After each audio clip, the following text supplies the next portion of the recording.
Odori's Nottingham Forest future is up in the air as the two parties must come to a decision over his contract. The Garibaldi are gearing up for an exciting season ahead as they look to do even better than last time out. Finishing 7th, Forest are likely to secure Europa League football amid Crystal Palace's appeal to overturn their demotion to the Conference League.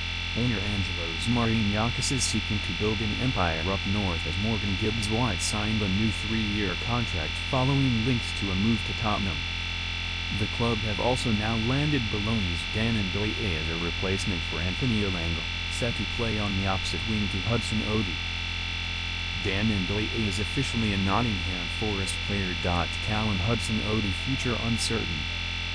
As per a report by the Daily Mail, 31st of July, neither side have come to an agreement to extend the Englishman's stay under Nuno Espirito Santo. The 24-year-old has 1 year left on his current deal and has not signed a new one, despite his advisors holding talks with Forest officials in Greece earlier this month.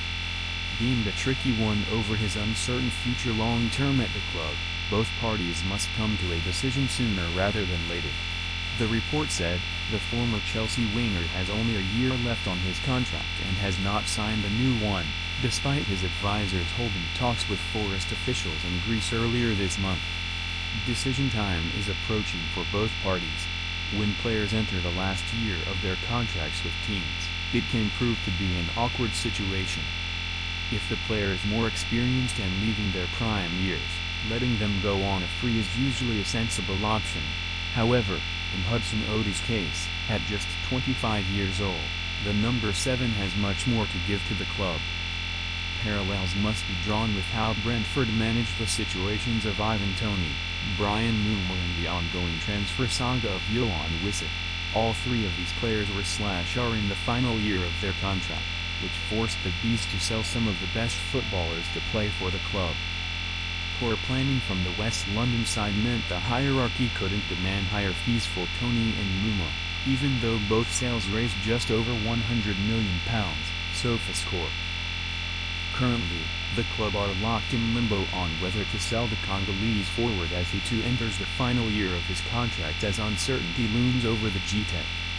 Moreover, failure to bring in solid replacements to their sold players has left Brentford in a vulnerable position, which could see them relegated this year. If Forest can't agree a deal with Hudson Odoi, then selling him quickly seems the best option before the window closes. A replacement seems to have been lined up already given they are linked to Fulham's Adama Traore and Man City's James McAtee. Marinakis is a shrewd operator and will be ensuring his club does not make the same mistakes as the Bees did.